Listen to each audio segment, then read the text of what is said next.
Hello student, good day to all of you. Today we are going to study sources of agricultural credit in India. So there are two sources of agricultural credit. First one non-institutional sources and second institutional sources. Let us start with the first one, non-institutional sources.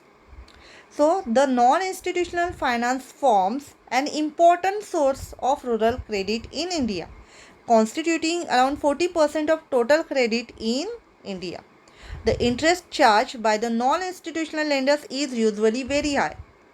म्हणजे जो interest charge केला जातो ह्या सोर्सेसद्वारे, जे money lenders आहेत, लँडलॉर्ड्स आहेत, ते जेव्हा loan देतात, कोणाला क्रेडिट देतात फार्मर्सला किंवा लेबरर्सला, तेव्हा त्यांचा रेट काय असतो इंटरेस्टचा, खूप जास्त असतो. It is very high.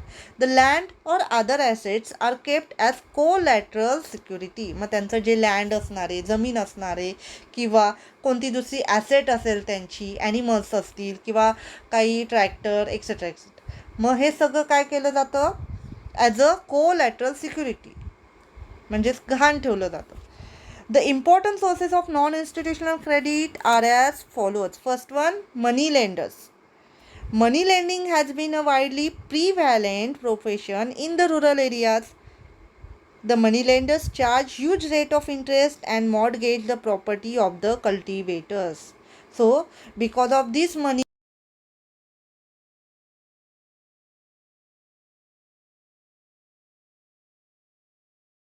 credit at a very high rate of interest.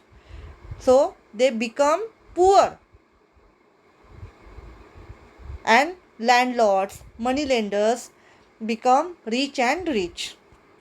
Second one, other private sources.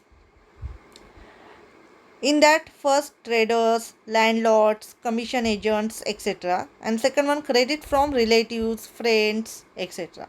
So non-institutional sources other than financial institutions or banks, like money lenders, landlords, relatives, friends, etc. These sources known as non-institutional sources. Second is institutional sources.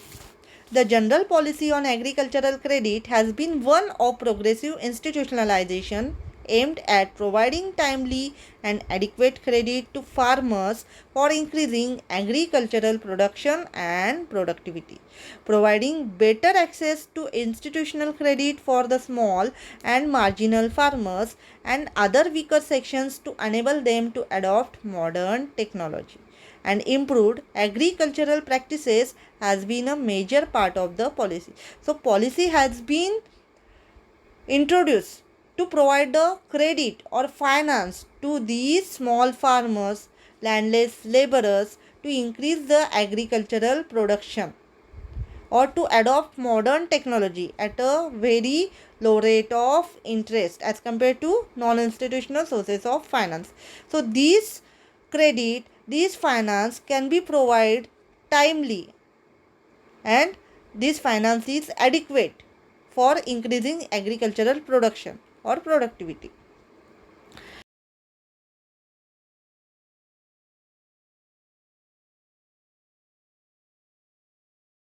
Agricultural and rural development.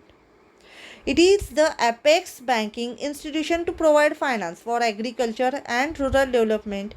National Bank for Agriculture and Rural Development was established on July 12, 1982 with a paid up capital of rupees 100 crores by 50:50 contribution of Government of India and Reserve Bank of India. So, NABARD when established on July 12, 1982 with a paid up capital of rupees 100 crores. मग त्याच्यामध्ये proportion काय होतं, government of इंडियाचं 50% contribution होतं आणि reserve bank of इंडियाचं 50% contribution होतं. या दोघांचं मिळून 100 crores capital त्यांनी कलेक्ट केलं. NABARD is an apex institution in rural credit structure for providing credit for promotion of agriculture, small scale industries, cottage and village industries, handicrafts etcetera. ह्यामध्ये main areas काय होते, कशासाठी होतं हे क्रेडिट, तर agricultural activities, small scale industries होत्या rural एरियाजमध्ये, cottage industries, village industries etcetera, handicraft business etcetera. The paid up capital stood at rupees 10,580 crores as on 31st March 2018. On July 12, 1982, it is rupees 100 crores. But on 31st March 2018, it is rupees 10,580 crores. Consequent to the revision in the composition of share capital between Government of India and RBI, NABARD today is fully owned by Government of India. आता जेव्हा जुलै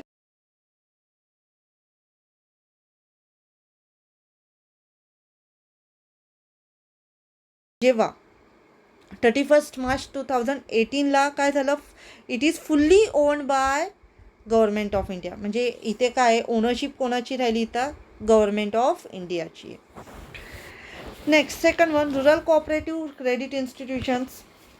The rural credit cooperatives may be further divided into short-term credit cooperatives and long-term credit cooperatives. In that first one, short-term credit cooperatives, it provides short-term rural credit and are based on a three-tier structure as follows.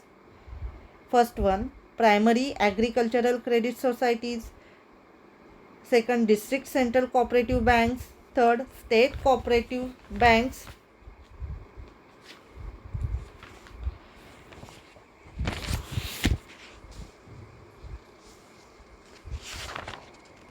Second one, long-term credit cooperatives. These cooperatives meet long-term credit requirements of the farmers and are organized at two levels. First, primary cooperative agricultural and rural development banks. These banks operate at the village level as an independent unit.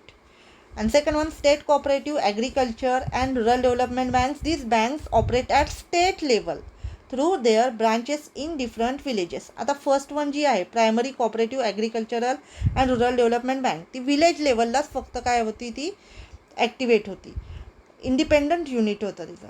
But state जी आहे ती काय आहे, state काय असणार आहे तिचं main head office and it can be operated through branches which can be situated in villages. Next is commercial banks. It provides rural credit by establishing their branches.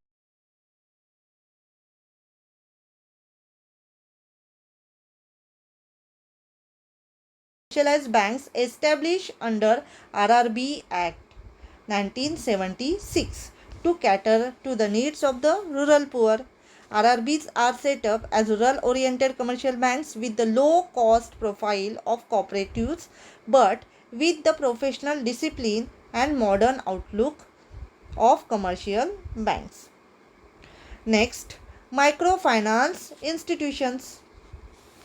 Banks offer concessional interest rate for the rural credit. However, small farmers are unable to access them because of borrower unfriendly products and procedures, inflexibility and delay, and high transaction cost, both legitimate and illegal.